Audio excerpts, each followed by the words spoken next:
quiero decir que esta mesa fue un capricho absoluto mío y creo que sobre todo en el último año las redes sociales han sido muy importantes en México. México es el país número 1 de gente que tiene Facebook y todo el mundo pensaba que el hacer activismo en las redes sociales era solo de las redes sociales y la gente no iba a salir. Hacer activismo en las redes sociales pues era ahora sí que activismo de huevones desde tu casa, desde tu cama y tu teléfono, y creo que el último año hemos demostrado los ciberactivistas que no es cierto, que se puede vincular, y hemos salido a la calle. Entonces un poco lo que quiero que nos cuenten es cuáles han sido los movimientos que nos han hecho salir, ¿no? Y cuál es el motivo de salir todos los días a la calle en este país. Jesús Robles Malo, activista incansable, tuitero incansable, igual que los otros tres, son una cosa, bueno, yo diría que son sí, no, es como obsesivo, son como obsesivos compulsivos hiperactivos en la red, ¿no? Pero de bajo rendimiento. No, hombre, qué bajo rendimiento, ojalá.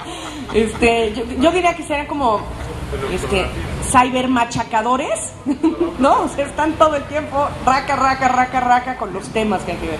No hay un solo tweet, no hay una sola información que no sea relevante, que no sea importante y que tengas que leerla. Llega un momento en que dices, ya, espérame, no, ya no voy tan rápido como tú mandas, ¿no? Espérate que lea. No hay un solo tema en el que no los veas en la primera fila gritando, mentando madre, llevando pancartas. Están en todo. Les quiero presentar a Jesús Robles Malo. Y sigues Pedro Miguel, uno de nuestros periodistas más reconocidos, que ha estado que muchos años batallando en este país. Y el tercero de esta mesa es un gran amigo, Daniel Gershenson, que tiene una trayectoria de activismo comprometido con esta ciudad de una manera salvaje, diría yo. O sea, no hay forma de que no lo veas en todas las manifestaciones, o sea, vas caminando con él y de pronto vas platicando y se te perdió y dices, ¿qué onda? Yo estaba hablando con él. Ah, no, es que Daniel está aquí atrás tomando la foto del árbol porque resulta que está tapando un anuncio, y entonces que van a tirar el árbol y bueno, o sea, 30 segundos después ves a Daniel abrazado al árbol, ¿no? Porque madres que lo van a tirar. Es impresionante. Yo creo que tenemos ahora sí una mesa de lujo de lo mejor del activismo en esta ciudad, y creo que parte que nos enseñan cómo volvernos guerrilleros activistas. Así que con ustedes, gracias. Voy a hablar muy brevemente sobre Internet y lo que puede representar para la transformación del país.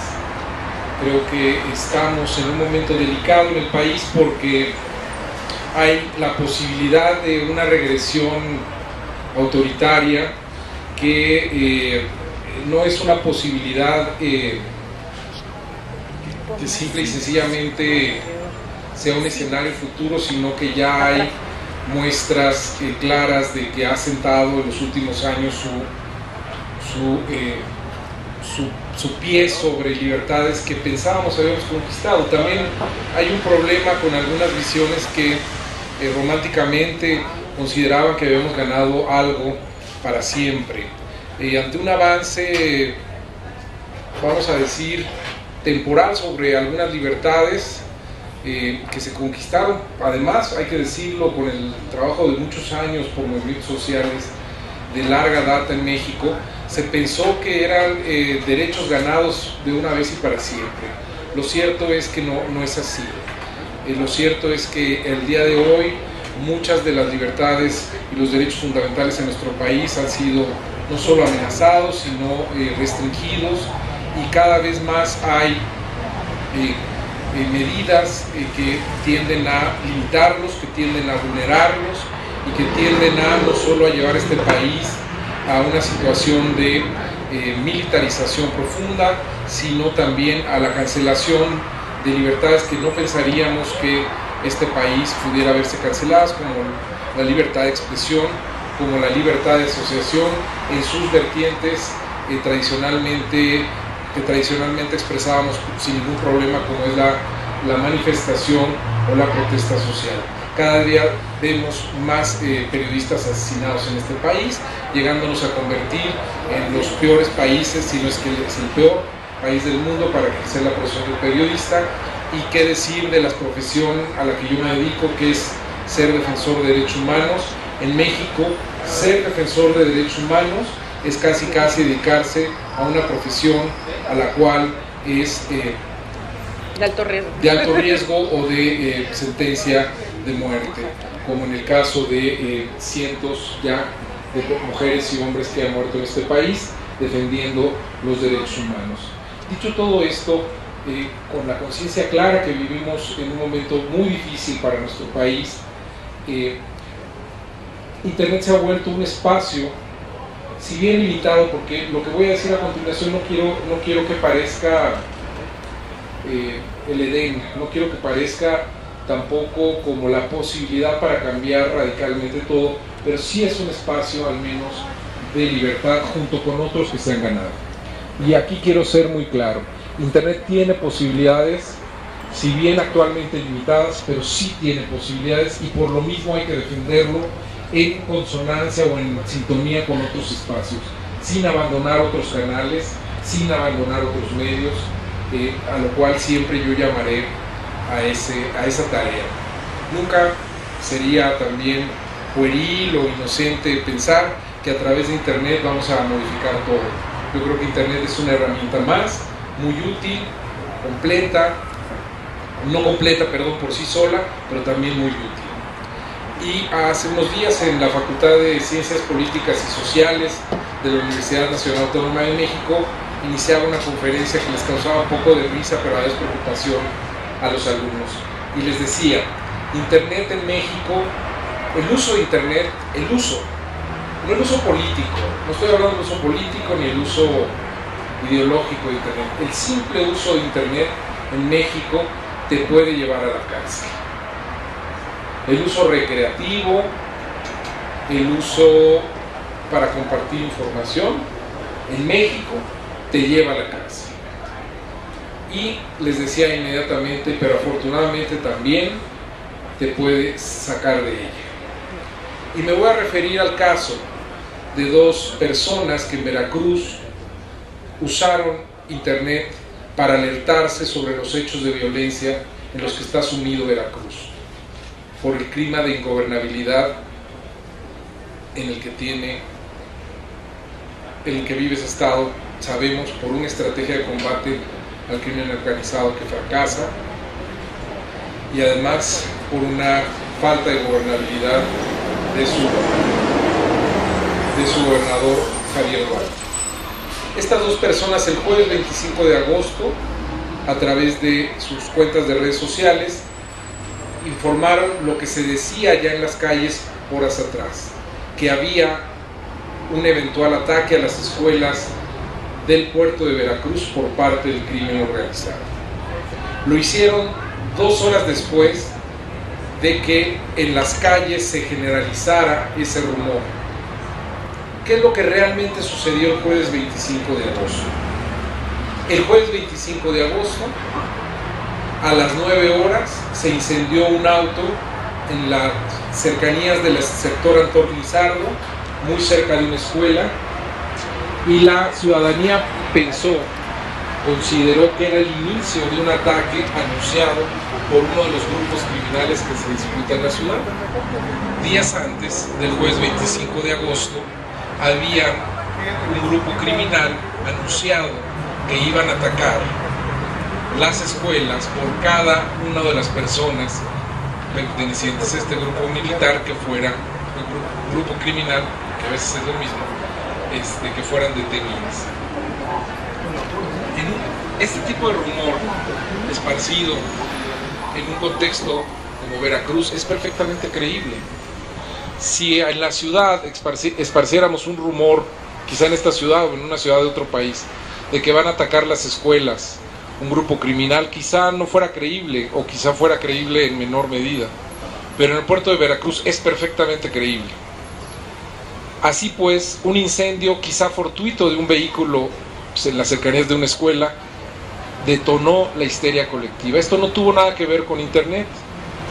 Las personas corrieron a las escuelas, se hicieron cientos de llamadas desde las mismas escuelas para que los padres y las madres fueran por sus hijos, las madres y los padres fueron por sus hijos, y se detonó el caos. La vida del puerto se paralizó por horas.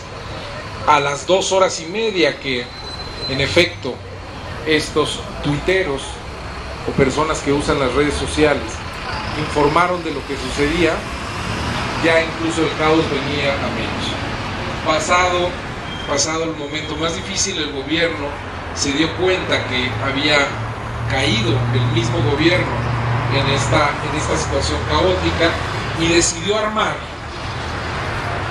una estrategia de control de daños que culpara a la parte más débil de la población, que son los mismos ciudadanos, y decidió en esa estrategia culpar a las redes sociales. Un artículo que se llama terrorismo, por el cual no podrían salir de prisión porque se considera un delito grave. Lo más grave del asunto, y con esto voy a resumir rápidamente el caso que quizá ustedes hayan escuchado, es que por la presión precisamente de los que usamos internet en México,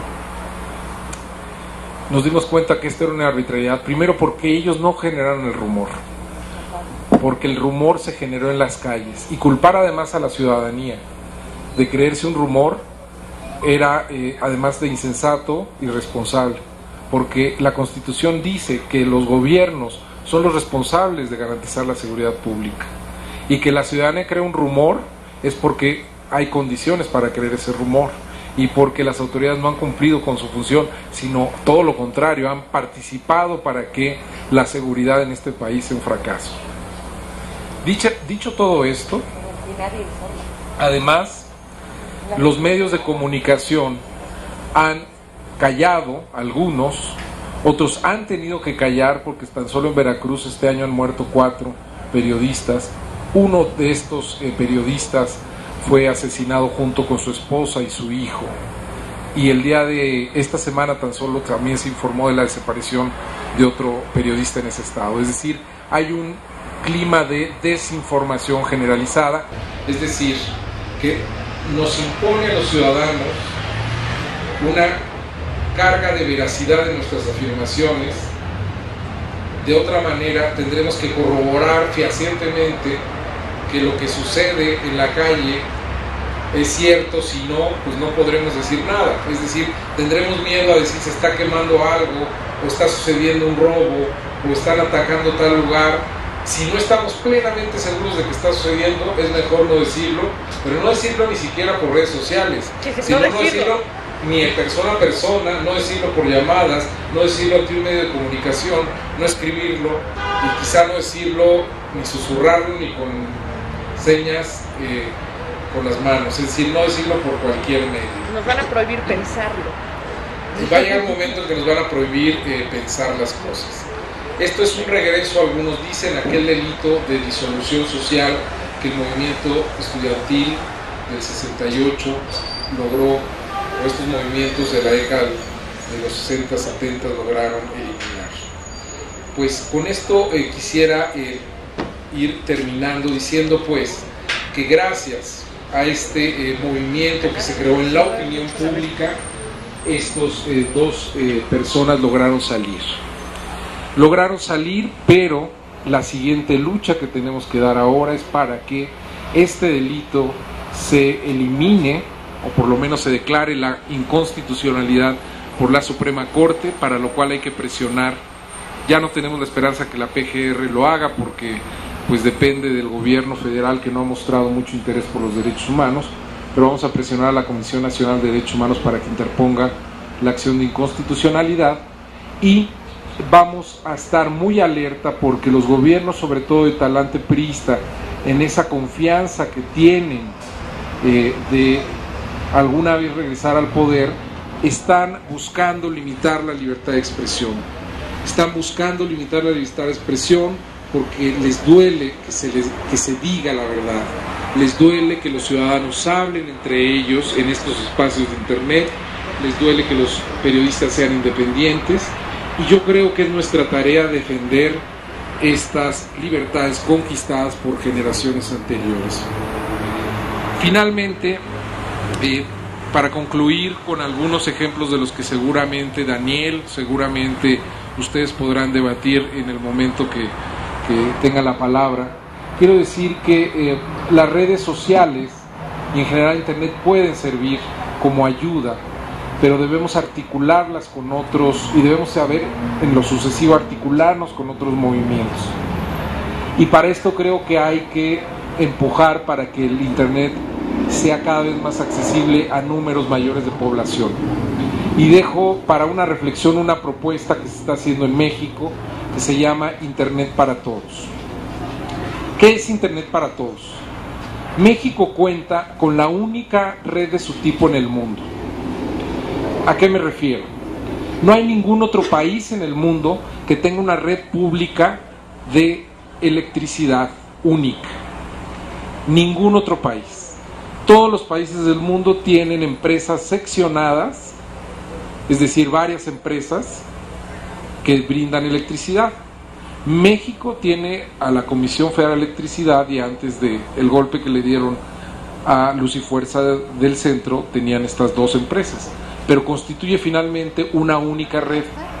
A través de esta red se puede crear técnicamente un sistema, dos sistemas, hay dos opciones, que se llama WiMAX o que se llama G4, que es colocando en la infraestructura. Se han visto aquí en las torres que pasa por Iztacalco, estas torres grandes pues de electricidad, donde corren los cables de alta tensión, se pueden colocar, se llaman pequeños módulos de internet que tienen un gran alcance, y en otros postes menores se pueden colocar submódulos que pueden darle a toda la ciudad y en general a todo el país, por lo menos el 80% del territorio nacional, se puede cubrir con un internet, si bien de bajo rendimiento, pero puede dar un piso por lo menos al 80% de la población de internet, ¿sí? Con 2,000 millones de pesos, lo que gasta la CFE de publicidad al año. Con eso podemos darle al 80% de la población internet gratuito. Yo creo, y además detonaría procesos económicos, detonaría procesos de conocimiento, de emprendedores, detonaría sectores económicos importantes y haría accesibilidad al conocimiento, tendría efectos también para televisión, para radio, para romper los monopolios.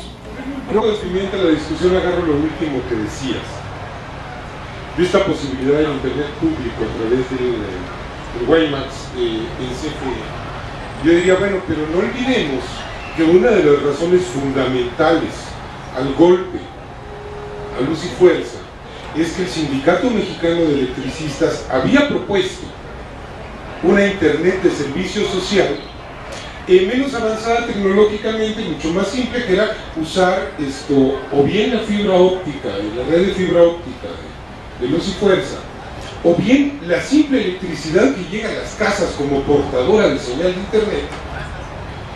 Y esto le pudo caer muy mal al gerente de los consorcios que tienen el poder en México, es decir, a Felipe Calderón, porque esto implicaba romperle negocios a una serie de monopolios y aspirantes a monopolios.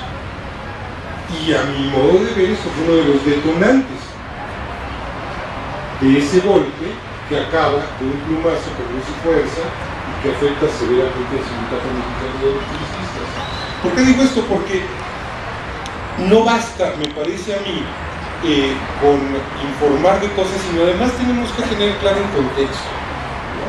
El contexto en el que ocurren las cosas. El contexto en el que tú presentas esta propuesta, que yo, ¿dónde firmo? ¿No? ¿Dónde firmamos para tener derecho a internet y que la Constitución nos dé derecho a servicios como la luz, como el agua, con Internet como parte de derechos que deben ser ya considerados fundamentales de la persona humana y de las comunidades. Ahí estamos de acuerdo. ¿Pero a qué nos enfrentamos? Bueno, nos enfrentamos no solo a los monopolios, nos enfrentamos a un poder delictivo. Los monopolios por sí mismos matan. Repsol, Iberdrola, matan, En Guatemala han hecho una matazón de campesinos en el occidente, Iberdrola y Repsol, que se han opuesto a la concesión de electricidad y de agua a esos cárteles españoles, con los que Felipe Calderón hace negocios y a los que les regala 15,000 millones de dólares, por ejemplo, en un solo contrato, el de abasto de gas natural a CFE. Creo que son elementos de contexto importantes. Ahora, para seguir haciendo de abogado del diablo, yo cuestionaría un poco el optimismo desbordado que generan las redes sociales. ¿Quiénes de aquí tuitean?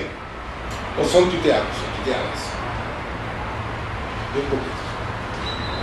¿Quiénes de aquí consumen, por decirlo de alguna manera, noticias o información? ¿Quiénes de aquí saben quién coordinó el retiro del ejército de Ciudad Juárez en los primeros meses del año pasado? ¿Quién? Los norteamericanos. Ok. Una persona está enterada de esto, ¿no? Aquí está Chalalo, que es de Ciudad Juárez, tú no sabías, mano. ¿Qué iba a decir? ¿Qué mal estás quedando? La información ahí está, la publicamos como parte del paquete de Wikileaks. La tuiteamos, la facebookeamos, la publicamos, falta cosa, pero enfrentamos algo muy terrible, es decir, el poder de estas redes sociales, su potencial informativo es mucho más modesto de lo que quisiéramos. No podemos hacer llegar información a todo el mundo de una manera eficaz. ¿Y por qué? Pues porque miren, yo me siento muy honrado de estar junto a Gershenson y a Robles Maluf, y bueno, nosotros tres juntos no juntamos una centésima parte de los seguidores que tiene una estrellita de Televisa. Esa es la neta. A fin de cuentas, Twitter y Facebook son reflejos de una realidad, y la realidad es que hay monopolios, y esos monopolios se proyectan en Internet y ejercen un poder terrible. Y yo diría, es que el 99% de lo que se facebookea y se tuitea es basura. No debemos perder eso de vista. Son canciones de Arjona que se pasan de uno a otro. No es información que a mí me sirva para transformar mi sociedad, para enfrentarme a una guerra civil entre delincuentes, entre el cártel del Chapo, el cártel de los Pinos, el cártel del Golfo, el cártel de Peña Nieto, el cártel del otro. ¿Cuál es el contexto en el que ocurre el encarcelamiento y el inicio del proceso contra estos compañeros tuiteros en Veracruz? Yo diría, bueno, de entrada yo ahí cuestiono algo. Miren, yo no dudo que es una barbaridad y una salvajada procesar a alguien por delitos de terrorismo, pues por decir mentiras, que va, es lo que dijeron, ¿no? Dijeron algo que no era cierto, punto. No hay más. Que agarren a Ninel, que metan a Ninel. No, que metan a Calderón. Por favor, Calderón merecería 7,800 años de cárcel con las mentiras que ha dicho, ¿no? Si esto fuera cierto, por Dios.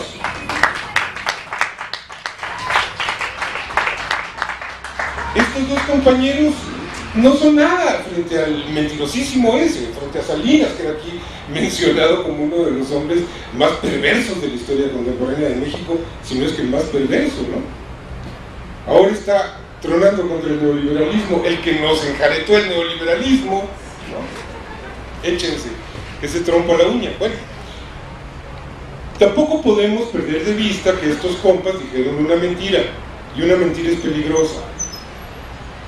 Es decir, cuando uno grita fuego en la estación Pino Suárez, a mí me parece que esto es cívicamente muy condenable. Y creo que es lo que hicieron, ¿eh? ¿Quiere esto decir que deban ser condenados a 30 años de cárcel. No, por supuesto que no. Esto simplemente nos está indicando algo.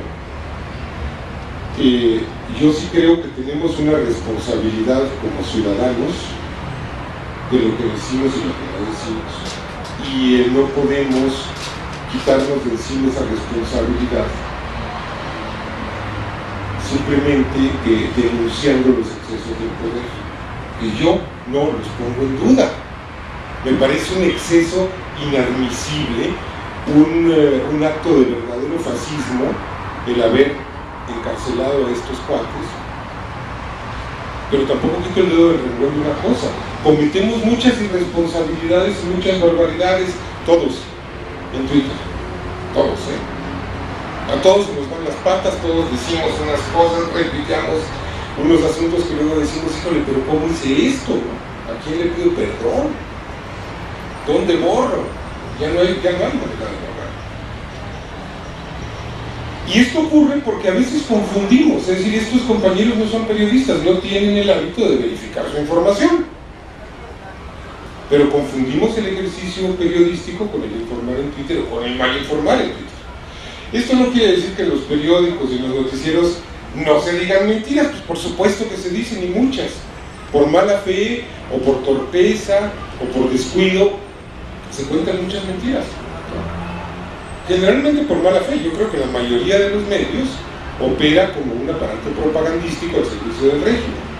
Perdón, no, me quedé con el cassette, fíjense el cassette, me quedé con el CD, no, me quedé con la SD, ¿no? Con la USB de hace una década o 15 años, no. Es el régimen al servicio de los medios, es el régimen de los medios, ya no son los medios del régimen. Pues por supuesto que dicen mentiras, pues ¿cómo nos van a decir la verdad? ¿Cómo va a haber un régimen con sus medios o unos medios con su régimen que nos van a decir, oigan, esto que están viviendo es un proyecto de negocios que traemos, que es la consecuencia última del neoliberalismo, cuando el neoliberalismo ya no le basta con privatizar, con hacer contratos, con saquear recursos naturales, pues sigue a los siguientes modelos de negocio que se llaman narcotráfico, lavado de dinero, tráfico de personas, secuestro y asesinatos. Esa es la verdad. La verdad es que nos han impuesto una guerra porque quieren un mercado de armas, porque quieren quedarse con nuestro petróleo, porque quieren devaluar aún más a la población mexicana para tenerla como insumo de la economía de América del Norte. Esa es la neta, pero no la puedo decir. Entonces tienen que recurrir a una fábrica de mentiras. Esa fábrica de mentiras está desde luego presente en las redes sociales, y mucho más que los pocos que somos, que seremos unos cuantos miles, que estamos tratando de informar y de contar las cosas de otra manera. Esto no se puede perder de vista, ni se puede perder de vista que el ejercicio ciudadano de contar cosas en redes sociales no es periodismo. Algo peor, luego nos confundimos, y luego pensamos esto, que tuiteando estamos haciendo historia. No, miren, no. El Twitter no reemplaza la organización social, el Twitter no reemplaza la manifestación, el Twitter no reemplaza a las movilizaciones ciudadanas ante un gobierno excedido, desbocado, desmadrado en todos los sentidos. No solo no estamos haciendo historia, tampoco le estamos escribiendo en Twitter, porque en 140 caracteres no se puede. Estamos tuiteando historia. Pero para tuitear historia tenemos primero que escribir, primero que hacerla y después que escribirla. No reemplaza un tuit una reflexión, no reemplaza un post de Facebook o un post en mi blog o un email, una reflexión necesaria siempre, que es el fundamento. Yo alerto ante el riesgo de que nos confundamos y de que pensemos que teniendo las redes sociales, como tú decías, ya tenemos conquistado todo. No, pues la parte principal de la chamba está por hacerse. Desde luego que se han logrado cosas fundamentales gracias a este instrumento, gracias al uso de... Yo no me olvido del correo electrónico, porque mucha gente en México sigue a la antigüita, seguimos siendo un país tradicionalista, aunque se trate de neotradiciones postardías. Y mucha gente sigue pegada al email, y por email, ¿no? Siguen organizando encuentros, movilizaciones, manifestaciones, acciones, etc. Es parte de nuestros instrumentos, como lo han sido el teléfono, como lo fue la pluma de ganso y el pergamino y el amate en estas latitudes. Nos cambia, por supuesto que nos cambia la cultura, nos agiliza, también nos deshumaniza un poquito y en otra medida nos humaniza más, porque es un tubo por el cual nos llega información inapreciable que nos cambia el corazón a veces, nos cambia el cerebro, ¿no? Y nos permite acceso no solo a información de lo que está ocurriendo, sino también a un poema que no conocíamos, a una melodía de la que no teníamos idea. Aquí lo dejo y te dejo el turno, compañero. Gracias. Bueno, pues antes que todo, muchísimas gracias por la invitación, es un verdadero honor y privilegio. No es la primera vez que estamos aquí, espero que no sea la última. No, para nada. Te podemos poner de planta si quieres, sin bronca. Me parece muy bien. Este es un gran experimento de ciudadanía. Yo entré a esto sin una visión utópica y sin pensar que esto iba a resolver todos y cada uno de los problemas de México. No, evidentemente no es una panacea, pero entré a esto porque pues me empecé a relacionar con mis semejantes y no solamente los vínculos presenciales son importantes, también es importante pues saber que hay personas en Juárez, en Chihuahua, en Chiapas, en Tabasco, a las que les motiva, aunque seamos pocos, aunque seamos todavía cientos o decenas o algunos miles, a quienes les motivan las mismas causas, que no quieren quedarse más con los brazos cruzados, habida cuenta de que esto no va a detonar un cambio ni vamos a tomar la Bastilla o el equivalente en México. Sí me parece que, sin sobredimensionar, sí me parece que el efecto de las redes sociales en México, incipiente, tentaleante, porque pues todavía no sabemos utilizar a plenitud estas herramientas que siguen siendo muy caras. Evidentemente la penetración de Internet en México es un escándalo, tomando en cuenta que aquí vive el hombre más rico del mundo. Pues, por lo menos a cambio debió de haber encontrado la manera de cubrir en todo el país una red de banda ancha, o por lo menos el gobierno debió de haberlo obligado, porque bueno, no creo que Carlos Slim esté para volverse la Madre Teresa, pero sí hay un gobierno, sí hay reguladores que en su momento, en su oportunidad, debieron de haberle dicho, maestro, bueno, pues si ya tienes 25,000 millones más de dólares más que Bill Gates, pues da algo a cambio, ¿no? Que haya internet, como bien decía Jesús Robles, en este proyecto de internet para todos. Bueno, pues que haya internet en todos los rincones de este país y que sea más barato. Pero claro, estamos hablando de sueños guajiros. En todo caso, el señor Slim, pues que se defienda solo. Yo solamente puedo hablar a título personal. A mí me ha servido mucho en temas que antes de la erupción de este fenómeno me hubieran tomado 10 o 20 años de trabajo muchísimo más intenso. Estoy pensando en un tema en donde México, desgraciadamente, es el último de la fila, que es el de la justicia, acceso a la justicia colectiva. Es un tema en donde llevo 4 años pues, junto con personas como Chucho, con otros tuiteros, con asociaciones civiles, el tema de las acciones colectivas, ¿sí? La acción colectiva funciona en muchísimos países como instrumento de defensa de los derechos humanos, del medio ambiente, grupos vulnerables. Es un recurso jurídico que pueden utilizar los indígenas, los niños, las mujeres, los discapacitados, para ir directamente con un juez, y en caso de una afectación sistemática, masiva, el juez estoy brincando muchos pasos, no soy abogado, si les parece un poco técnico, con mucho gusto y en otra oportunidad se los explico con más calma. Yo no soy un experto en la materia, pero funciona para detener obras como la supervía que está construyendo el señor Marcelo Ebrard, o los segundos pisos, o nos permite defender manglares en Quintana Roo, porque ya es el Poder Judicial, que es un poder que tampoco funciona muy bien en México, pero tampoco ha funcionado bien en El Salvador, en Colombia, en Argentina, en Uganda, en Nigeria, y ahí sí han funcionado las acciones colectivas, ¿sí? Nos permite, como usuarios de un servicio malo y caro como este, el obligar a una empresa abusiva que hace del abuso sistemático parte de su estrategia, ¿sí? Como Telcel, Usacell, you name it, ¿no? Como dicen en inglés, a hacer de esa empresa una empresa que ofrezca un mejor servicio, una empresa que, si no cumple con los términos de su contrato, tiene que pagar multas millonarias de cientos de millones de dólares, no solamente en Estados Unidos, sino en otros países europeos y latinoamericanos, y lo que es más importante, le tiene que pagar a cada uno de los millones de usuarios los 25 pesos que nos timó, ¿sí? Imagínense contar con ese recurso jurídico en México, pues para frenar en la medida de lo posible los excesos de estas empresas, ¿sí?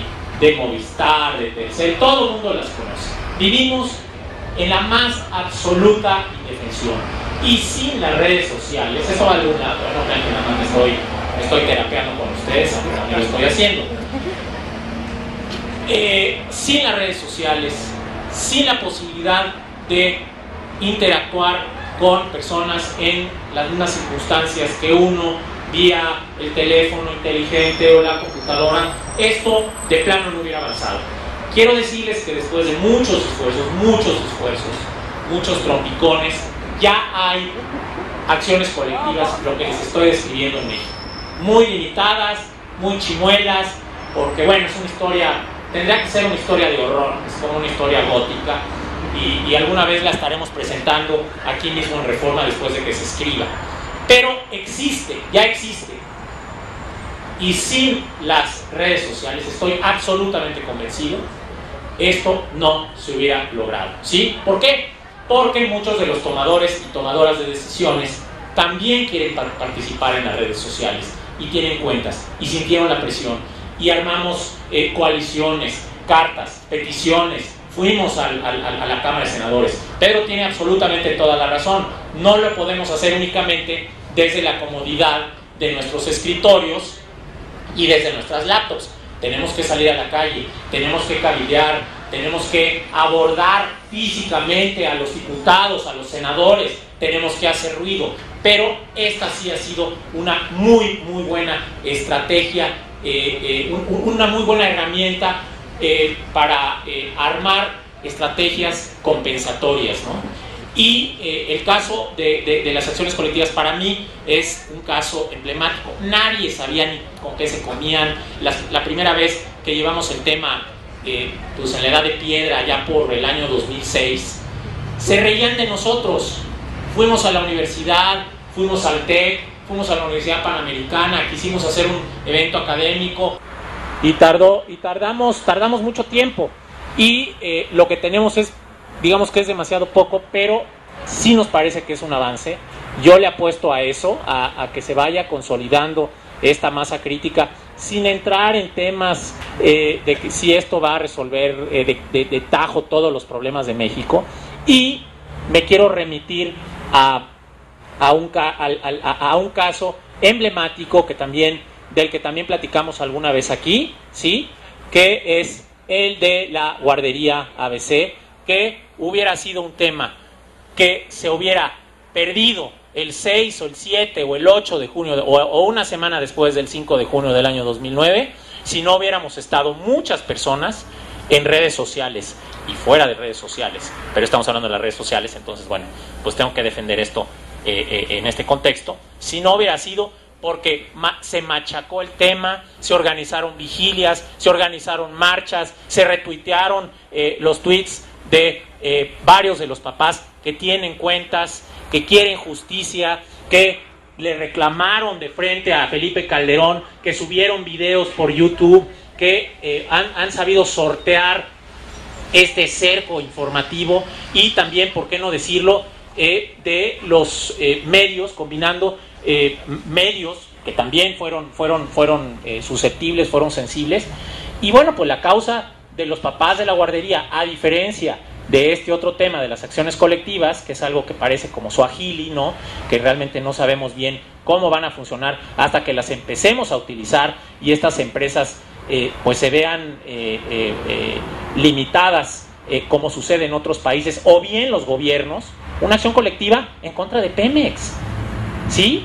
¿Por qué? Pues por todo el desastre en el que ha sumido al país en temas ambientales. Cuando existan esas acciones colectivas, cuando se obtenga la justicia, que no va a ser mañana ni el mes entrante, pero va a pasar, eso va a suceder, entonces la gente va a empezar a participar y va a ver las bondades de la consolidación de este tipo de mecanismos ciudadanos extraños para los que tenemos más de 40 años, ¿no?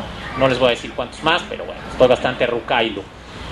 El tema de la guardería ABC es un tema en donde los papás que se organizaron prácticamente desde el primer día, sí se pueden apuntar éxitos concretos, tangibles, éxitos que les han costado sangre, sudor y lágrimas, pero que sí se han podido obtener gracias en gran medida, no sé si al 60% o al 90% o al 65%, pero ellos mismos lo reconocen, gracias a las redes sociales. Ellos desde el principio impulsaron una ley que acaban de aprobar con muchísimos trabajos, porque tuvieron que venir 15 veces a la Cámara de Diputados y 12 veces a la Cámara de Senadores, y tuvieron que hacerle manita de puerco a Mario Fabio Beltrones y a los líderes de las otras fracciones parlamentarias, y cuando se aprobó este proyecto que cualquiera de ustedes puede checar en el movimiento, en la página oficial del movimiento por la justicia 5 de junio, es www.movimiento5dejunio.org, www.movimiento5dejunio.org. Ustedes podrán ver que esta es una iniciativa en donde no solamente participaron ellos, participaron expertos de México, del extranjero, expertos en la materia de derechos humanos de los niños. Y bueno, creo que hay que cacarear ese huevo, porque evidentemente todo el crédito es de los papás, pero los papás buscaron que se apuntalara la estrategia presencial de ellos, las marchas, las vigilias, los pases de lista de los niños que fallecieron, etcétera, apuntalar esa estrategia con el uso intensivo de las redes sociales. Nosotros, Chucho y yo, y no es comercial, pero bueno, pues estamos hablando de esto, y muchos ciudadanos más, yo soy un simple participante, al igual que Chucho, conformamos hace poquito más de un año un grupo informal, apartidista de tuiteros, no solamente del Distrito Federal, sino de otras ciudades, otros estados de la República, incluso de mexicanas y mexicanos que viven fuera de México, que se llama signo de gato Contingente MX. Hay contingentes en Veracruz, en Puebla, en Monterrey,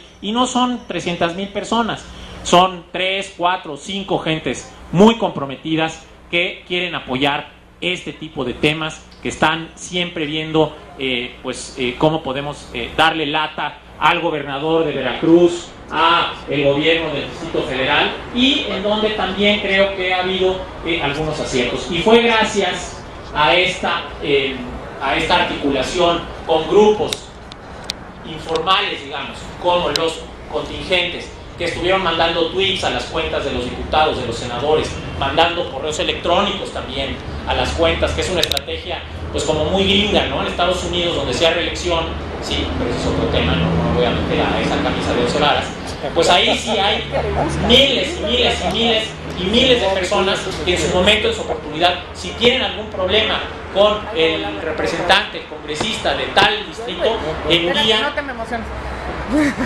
por andar dando de golpes. Exacto.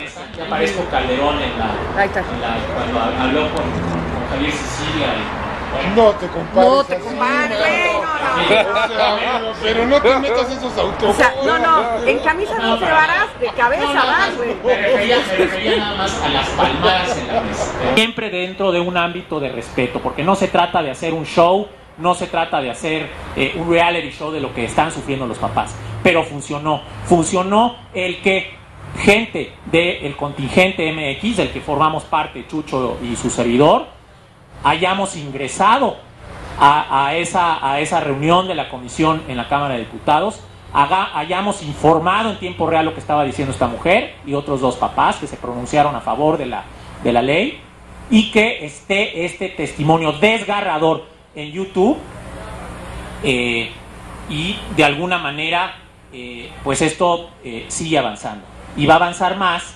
si cada vez somos más, si entendemos que las redes sociales no están, insisto, para solucionar todos los problemas y resolver el acné y lograr que haya felicidad universal en el mundo y que todos nos fundamos en un solo abrazo. Yo puedo hablar a título personal, con esos dos ejemplos, creo que queda demostrada, por lo menos desde mi perspectiva, que la ausencia de las redes sociales en México no se hubieran traducido. De entrada, lo de las acciones colectivas sería un tema académico, sería un tema en donde, pues, si alguien quisiera leer sobre este asunto, pues tendría que irse a la página 68, sección Z de algún periódico local o nacional, ¿no? En cambio, ya es un tema del que se han ocupado gentes en el radio, gentes en la televisión.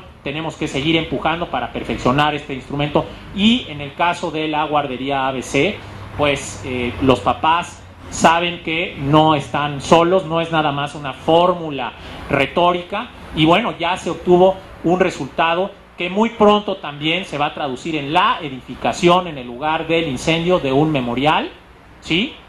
Toda esa información la vamos a compartir. Arquitectos mexicanos, jóvenes, que no están cobrando un centavo, van a construir eso, lo vamos a compartir vía redes sociales. Lo mismo va a pasar con los papás del News Divine, en el lugar en donde murieron 9 niños casi y 3 policías, y a pesar de las resistencias, porque vaya que las ha habido, de las autoridades, de los empresarios, pues estos temas van a seguir ventilándose, van a seguir desahogándose, y yo estoy seguro que estaremos compartiendo estas buenas noticias pronto, en un tiempo razonable. Serán tiempos difíciles, serán tiempos complicados, pero ahí están los logros ciudadanos. Los logros son colectivos, hemos participado muchísimas personas, y yo en lo personal estoy seguro que Chucho y Pedro, desde sus trincheras, pues no vamos a quitar el dedo del renglón. Si tienen ustedes... Ay, Marina, claro, perdón Marina, perdón. Y bueno, pues si tienen algún interés y no siguen nuestras cuentas, el máster aquí es @RoblesMalof, LWF, Pedro Miguel es @navegaciones, Marina Taibo es Marina Taibo y el número 3, y bueno, su servidor es @alconsumidor. Hay que perderle el miedo a la ciudadanía. No se va a imponer el autoritarismo en México. Hay mucho trabajo por hacer. Tampoco nos chupamos el dedo, pero esta caja de Pandora ya no la va a cerrar nadie. Muchísimas gracias.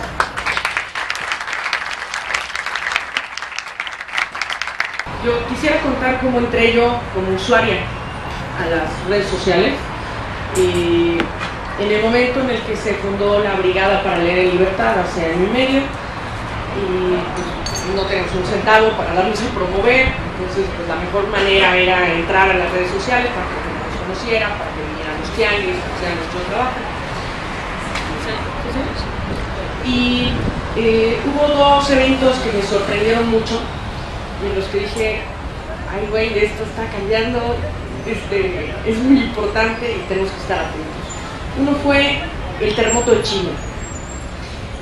Yo había estado tuiteando como hasta la 1:30 de la mañana, más o menos, y apagué el teléfono, me dormí. En la mañana sonó la alarma del teléfono, y de pronto empecé a ver que me salían alertas por todos lados, un temblor que estaba muy cabrón, que estaba muy cabrón, que algo estaba pasando. Entonces despierto a mi marido y le digo, parece que hubo un temblor espantoso en Chile, ¿y qué es lo primero que hace uno? Prender la tele, ¿no? Entonces mi marido prendía la tele y yo leía como loca en el teléfono las alertas. Y mi marido pasaba canales, y canales, y canales, y canales, y no pasaba. El temblor había sido a las 2 de la mañana, o sea, si yo hubiera estado en línea me hubiera enterado, ¿no? Si hubiera estado tuiteando me hubiera enterado en el momento. La televisión mexicana, los canales mexicanos que primero entró más o menos como hacia las 12:30 del día. Y dijimos, bueno, canales internacionales, vamos a CNN.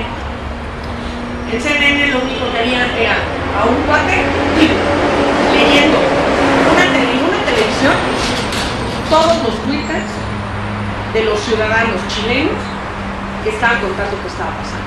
O sea, un cuate que dice, estoy en la colonia tal, no hay luz, en la colonia tal hay broncas, esto está derrumbado, no hay comunicaciones. Tenía varios amigos chilenos, me puse a buscarlos y descubrí que el cuate que más información tenía sobre Chile era un amigo nuestro, periodista que vivía en Los Ángeles. Porque él había sido corresponsal en Chile y él tenía muchísimas cuentas. Y lo que estaba haciendo era juntar información y reenviar. Entonces, toda la información que llegaba de tal barrio, ¿no? Él decía, ok, ya me dijeron que en ese barrio no hay luz, que en ese barrio se están robando las cosas, que en ese barrio hay broncas de gas, ¿no? Huele a gas. Y entonces, de pronto, a todos los periodistas que tenía yo en mi Twitter, les empecé a mandar y decir, oigan, no se pierdan, empiecen a seguir este cuate que está en Los Ángeles. Quiero decirles que la televisión está esperando a que los periodistas que tenían en Viña del Mar, que estamos a cuántos kilómetros, bastante, de Santiago de Chile, llegaran a Santiago, llegaran a Santiago a contar qué era lo que estaba haciendo. Y yo decía, están perdidos. O sea, si no entendemos que en este momento una herramienta como Twitter nos puede dar información, que evidentemente a lo mejor no toda veraz, pero yo creo que sí algo hemos aprendido es que en esos momentos tenemos que confiar en nosotros mismos ir. Así que quitando a la gente que está diciendo mentiras El movimiento del 68 tal vez habría tenido 5 veces más de asistentes si hubiese habido Twitter y Facebook, pero fue lo que fue, cambió la historia. Y podemos cambiar la historia, ¿eh? Yo sí quiero tomar la Bastilla y yo sí quiero y creo que podemos tomar la Bastilla del Palacio de Gobierno. Por muchas vías, por muchos conductos. Pero si no asumimos que con y sin redes sociales somos los protagonistas de la historia y que tenemos que cambiar a este país de manera organizada, como ciudadanía y con un gobierno que nos represente y que deje de representar a la delincuencia, entonces sí cortamos las venas, ¿eh? Pero el punto central a mi juicio es, sí, Twitter es una forma de participar y Facebook es otra, pero la participación es nuestra tarea.